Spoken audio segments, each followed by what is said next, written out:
was it too much challenging for you? Was there any kind of challenge to have those kind of, because you had so many scenes like that in this specific game?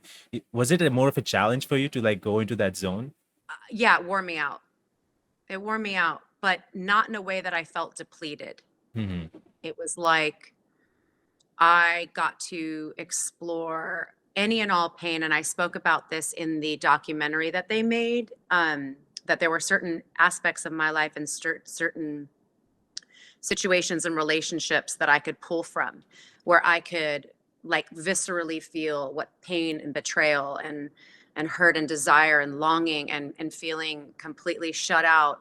I could relate to all those aspects because of my own personal life experiences, and so that's what that's what you do as an actor. I mean, Hmm. it's that very basic. You can pull from that in your own life, and you can relate to your character, and so yeah. Whereas like there were some times where I was like at the end of the day, and I even posted a few pictures of like me like this in my trailer with like tear stained cheeks and all the dots on my face, like, oh my God, they keep pulling it out of me. Like, is there anything left to give? But there's Oh, always more to give.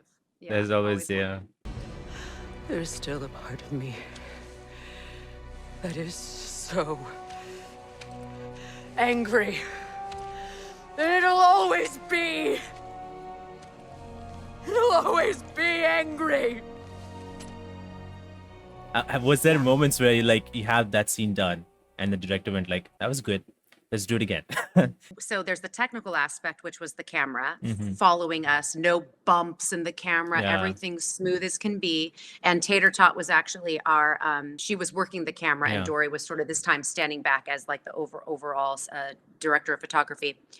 But then there's also when they know, because now they know me and Chris, and they know Sunny, and they really understand what we can bring and also what's required of the character in that scene. So yeah, there are moments where maybe it wasn't quite there, and maybe Matt Sophos would whisper something in my ear, or Eric would give me this really great thing to simplify what it was that was I was doing or attempting or whatever. And so you really rely on our leaders like that, on people like Eric and Matt, who's the director of the full narrative, to help you get there. But for the most part, and Chris will say this too, the second that we walk on those stages in the volume, it is almost like a mystical, well, no, it is a mystical experience where it's like the character, it's like it's just there. It Mm. comes to life. It's not, it was, there was never a moment where any of us were like, ah, I just can't get the emotion of this. It's like it was readily available. But yes, we do have takes. I think probably the most takes we did on one scene may have been up to like 11. Ooh.